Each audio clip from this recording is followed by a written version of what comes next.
Most of the Jewish people in 2020 did not vote for Donald Trump.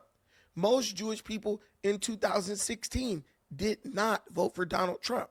But do you understand that once Donald Trump was elected, Jewish people were able to convince Donald Trump to make Jerusalem the capital of Israel when every other president before him refused to do it? How is it that a group of people who did not support Donald Trump in the general election, how is it that they were able to secure something that they wanted from a president who they were hostile to? I don't know exactly what they did, but I know that my people aren't doing it at all. We accepted in 2016 that we weren't going to get anything. In 2020, Donald Trump offered black people a $500 billion platinum package of investment in historically black communities. You know what we said? He'll never do it. Then we turned around and watched in horror as the Democrats who we put in office over Trump turned around and spent twice that on illegal alien criminals. Free housing, free food, free medical, free. After we rejected Donald Trump because we said, where's he going to get $500 billion from? Clearly it was there. Clearly it was available. How do we know it was available? Because Democrats gave it to illegals. And how did Biden do it? By going back on his commitment to permanently fund HBCUs, to give more funding to HBCUs. Donald Trump permanently funded HBCUs. Biden tried to outdo Donald Trump by offering more money to HBCUs, but end up walking it back to pay for illegal criminal alien migrants to have free food and room and board and free shelters after they illegally invaded the country. If you don't believe me, all you need to do is go to a city like Chicago. There's black people at every city council meeting lining out factual proof, facts-based evidence showing that Chicago's black Democrat mayor, who black people voted for at 95%, took away from the black community and gave the money directly to illegal immigrants. But I'll be called a traitor and a coon for saying that. For some reason, in this community, if we could call it that, if you spit facts and truth over feelings, you are somehow a traitor. But the person lying directly to your face, directly to the people in our community, is somehow considered a hero. And the reality of it boils down to one thing.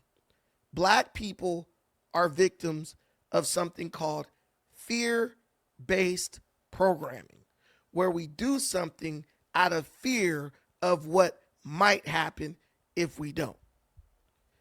Sir Edmund Burke said, no passion is so effectually robs the mind of all of its powers of acting and reasoning as fear.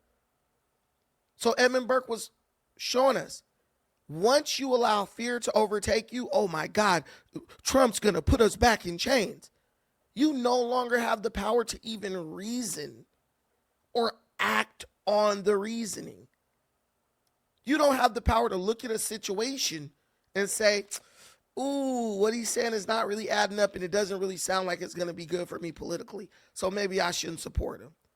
You're so scared that voting for these people and supporting these people just becomes a habit. It becomes a reactionary thing.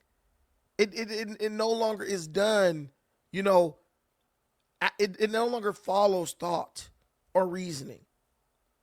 Ruth Benedict said, fear has a large shadow, but he himself is strong only in the dark.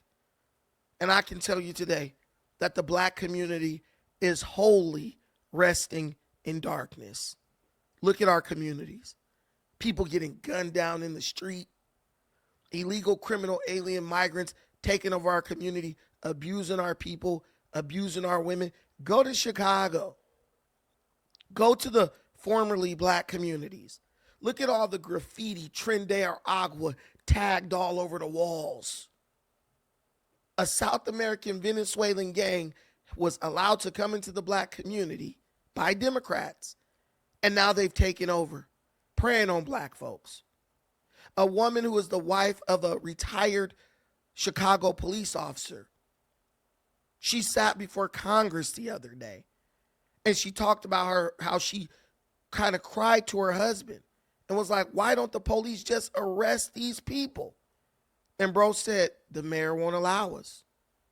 The politicians of that city are gatekeeping to protect illegal immigrants. And black folks is just sitting up voting for it. Black folks like Roland Martin sitting up shaming black people for not wanting to accept this. Is that who you really are? Is that who you are as a group? Where you're so afraid of someone's words that you'll just let your entire community be destroyed.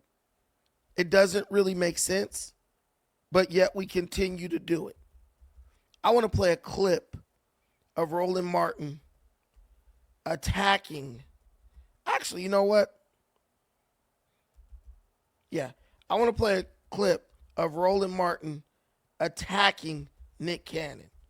Now, mind you, just yesterday, a story broke about Pramila Jayapal, a member of Congress, basically throwing around the idea that if they take back power in the midterms, they're going to try to secure reparations for illegal immigrants. Roland Martin was totally quiet about it. He didn't say a single damn thing about this idea of Democrat Party giving away reparations to illegal immigrants. But the minute Nick Cannon says, yo, I think I'm a Trump supporter because I like what he does, I like his actions, Roland Martin put on his hat and went into action. Guys, if Roland Martin was real, he would have attacked both. He would have said, look, man, I ain't cool with the Democrats trying to give our reparations to illegal immigrants. But I'm also not cool with this idea that Nick Cannon is throwing around talking about he support Trump now because he likes Trump's policies. He didn't. He said nothing about the disrespect of black people by the Democrat Party, them spitting in our face and slapping us in the face. But as soon as Nick Cannon dared to take his mind off of the Democrat plantation, the minute Nick Cannon started talking about fleeing to freedom from off the Democrat plantation, shit, here come Roland, the big black buck overseer, to come and drag his ass back to the plantation. And one thing I hate about this dude is when he talks about black people who, they think for themselves and they make a decision based on their own logic and reasoning, he always has to insult them because it gives it sends this message that if you're black and you dare to think for yourself, somehow you are intellectually inferior to every other black person. And it's simply not true.